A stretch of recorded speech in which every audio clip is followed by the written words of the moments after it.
Merci d'avoir accepté de répondre à ces quelques questions. Donc tout d'abord, comment voyez-vous le rôle des diplomates pendant la crise du Covid-19 ? À ce stade de la crise, un constat s'impose, les diplomates sont utiles. Ils ont démontré qu'ils étaient quelque part eux aussi en première ligne dans cette crise sanitaire mondiale inédite. Alors, ils ne revendiquent pas bien sûr d'être premiers de cordée, au même titre que les soignants, les agents des forces de l'ordre, les enseignants, les travailleurs de notre quotidien, les boueurs, caissières, manutentionnaires, livreurs, bref, tous ceux que nous applaudissons chaque soir et qui font que les pays confinés ne s'effondrent pas. En revanche, les diplomates, partout dans le monde, sont aussi sur le front. Depuis le début de la crise, ces femmes, ces hommes dévoués au service du public sont les chevilles ouvrières du rapatriement de centaines de milliers de ressortissants vers leur pays d'origine depuis que les espaces aériens se sont brutalement fermés. Aux Émirats, par exemple, depuis 2 mois, les agents de l'ambassade de France et du consulat de France ont informé, même parfois accompagné les passagers français dans les aéroports, délivré des attestations de déplacement, des documents de voyage, offert des masques et des gants de protection, aux touristes, avant que ces derniers ne montent à bord de vols spéciaux, qui ont été rendus possibles grâce aux démarches diplomatiques conduites auprès de compagnies aériennes et des gouvernements français et émiriens. Alors, les diplomates, ces femmes et ces hommes qui sont passionnés et qui sont aussi patriotes, sont le lien ultime entre aussi les expatriés et leur pays d'origine. Ils jouent le rôle tout à la fois de préfecture, de mairie et même de cellule d'écoute et de conseil au milieu de cette pandémie. Ils informent, ils répondent aux questions, aux inquiétudes de leurs compatriotes, 24 heures sur 24, comme c'est le cas à l'ambassade de France à Abu Dhabi et au consulat de France à Dubaï, où une cellule de crise fonctionne depuis 2 mois. Ils accueillent aussi des familles en détresse pour apporter ici une bourse scolaire, ici ou là une aide sociale d'urgence. Et ils accompagnent également les entrepreneurs français grâce à la mobilisation de la Team France Export pour les orienter vers des dispositifs d'aide du gouvernement français ou des autorités locales ici aux Émirats. Mais la diplomatie, c'est aussi la négociation. Qu'en est-il pendant la crise ? Alors vous avez raison, en effet, au cœur de cette pandémie, il faut rappeler que ce sont les diplomates rompus à la gestion de crise qui négocient jour et nuit dans les enceintes régionales ou internationales, Nations Unies, Union Européenne, G7, G20, la coordination de l'aide, notamment en direction des pays les plus pauvres et vulnérables, et qui négocient également ces réponses globales qu'il faut apporter aux défis sanitaires et économiques qui sont soulevés par cette crise du Covid-19. La France, je dois le souligner, joue un rôle leader en la matière, car sa conviction, c'est celle-là, qu'il faut que le multilatéralisme soit renforcé, mais c'est aussi sa responsabilité et même quelque part sa raison d'être. Enfin, il faut souligner aussi que ces femmes et hommes, ces diplomates qui sont régulièrement au contact de terrains difficiles, continuent sans relâche de traiter les crises politiques les plus aiguës, du Sahel au Levant, de l'Irak au Yémen, car ces crises, loin de connaître des trêves, sont exacerbées par la pandémie. In fine, il ne faut pas oublier que ce sont des solutions politiques et non militaires qui mettront un terme à ces conflits. Alors parce que la France est l'un des 5 membres permanents du Conseil de sécurité des Nations Unies, dont la responsabilité est de préserver la sécurité et la paix internationale, les diplomates français sont là aussi en première ligne pour parvenir à mettre en place ces solutions politiques. Monsieur l'ambassadeur, nous continuons cette interview sur la diplomatie et le Covid-19 avec la question suivante. La crise du Covid-19 a-t-elle créé des contraintes nouvelles pour le diplomate ?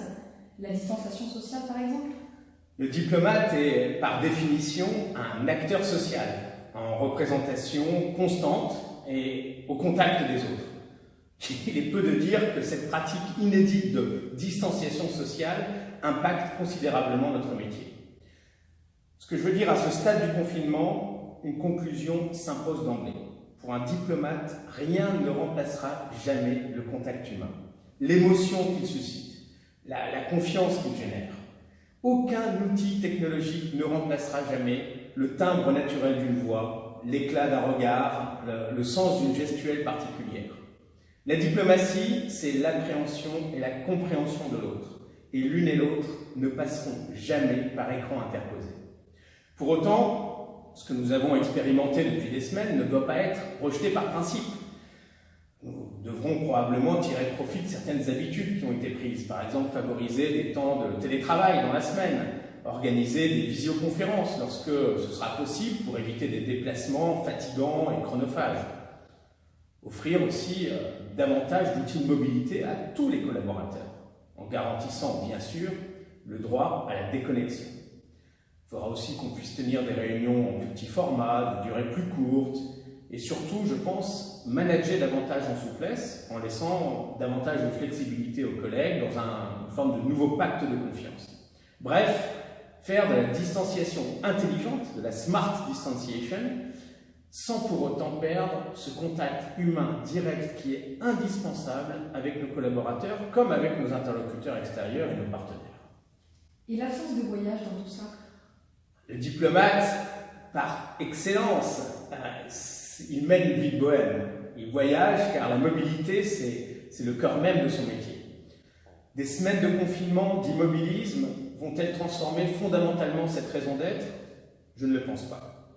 Alors, voyagerons-nous moins? C'est probable, dans un premier temps en tout cas. La question c'est, voyagerons-nous mieux? Et je dirais c'est souhaitable.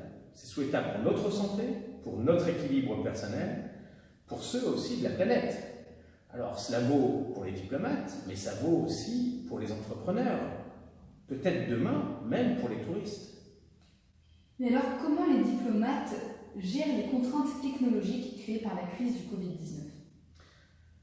Alors c'est vrai que le Covid-19 voit s'accélérer ce qu'on appelle la 4e révolution industrielle. Elle confère cette crise aux géants du numérique, les GAFA, les BAT, une longueur d'avance supplémentaire sur l'ancien monde. Alors que les barrières psychologiques, voire même politiques, à l'utilisation sans limite des données tombent face à la priorité qui est légitimement donnée à la vie, le diplomate n'échappe pas, je dirais, à cette spirale un peu d'engloutissement de sa vie privée et professionnelle dans le cloud. Alors, est-ce que nous pourrons continuer à travailler, à discuter, à négocier en confidence, c'est quand même le cœur du métier de diplomate, à rédiger en indépendance, à partager nos analyses en cercle restreint? Je dirais que la crise, elle révèle aussi des failles majeures de cybersécurité de tous les outils, tous les instruments de télétravail que nous utilisons, et elle impose de mettre en place aujourd'hui des outils numériques, de téléphonie, de visioconférence bien plus sécurisés. C'est aussi une question de souveraineté, une question de survie, quelque part, pour la diplomatie au XXIe siècle. Alors, toutes ces contraintes que je viens de citer, elles ne vont pas disparaître du jour au lendemain, ni totalement, probablement, même avec l'arrivée d'un vaccin ou d'un traitement.